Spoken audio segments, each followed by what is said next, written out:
ये वही आरती है जहां से इस आश्रम में चमत्कार की शुरुआत होती है।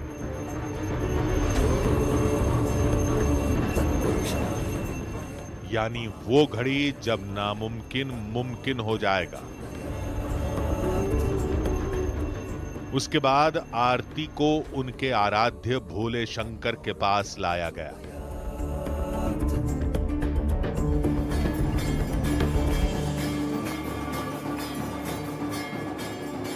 देखिए, आरती जो है वो अब आ गई है।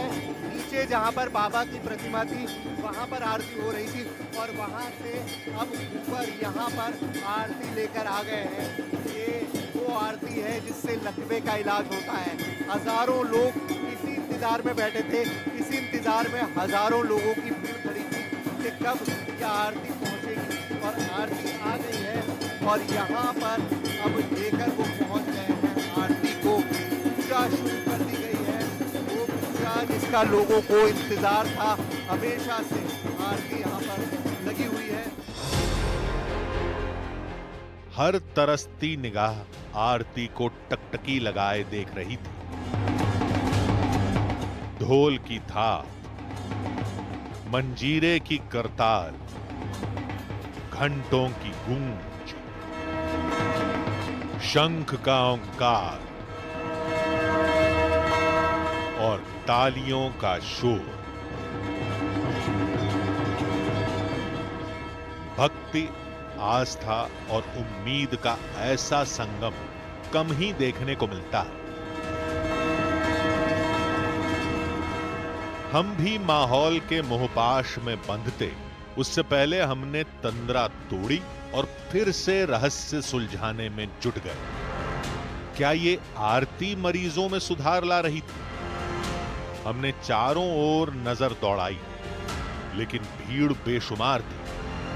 कुछ समझ नहीं आ रहा था। महादेव की पूजा के बाद आरती नीचे हवन कुंड के पास ले जाई गई।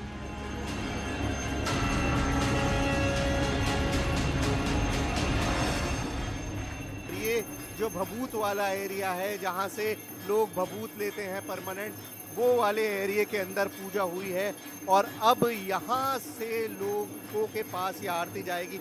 ये एक तरह से समझ लीजिए कि दवाई तैयार हो रही है। ये कंडे नहीं जल रहे हैं, ये एक तरह से मेडिसिन तैयार हो रही है इलाज के लिए। लकवे के इलाज की मेडिसिन तैयार हो रही है। वो मेडिसिन जो लोगों को ठीक कर देगी, वो यहाँ पर चल रहा है और ये सारा एक प्रोसेस है और इसी प्रोसेस के इंतज़ार में हज़ारों की भीड़ यहाँ पर जमा है, जो सिर्फ इस इंतज़ार में है कि कब ये प्रोसेस पूरा हो और कब उनको अपनी बीमारी से छुटकारा मिल सके। हवन कुंड में लकड़ियां और ढेर सारे नारियल के खोल धधक रहे थे। क्या इन्हीं के बीच जड़ी बूटियां भी जलाई गई थी, या फिर उनका चूरा बाद में मंदिर प्रशासन मिला देगा? उस वक्त तो कुछ नजर नहीं आ रहा था। चारों तरफ झूमते भक्तों को इन सवालों से कोई लेना देना नहीं था। उन्हें तो इंतजार था आरती खत्म होने का और प्रसाद का। थोड़ी देर में वो भी खत्म हो गई।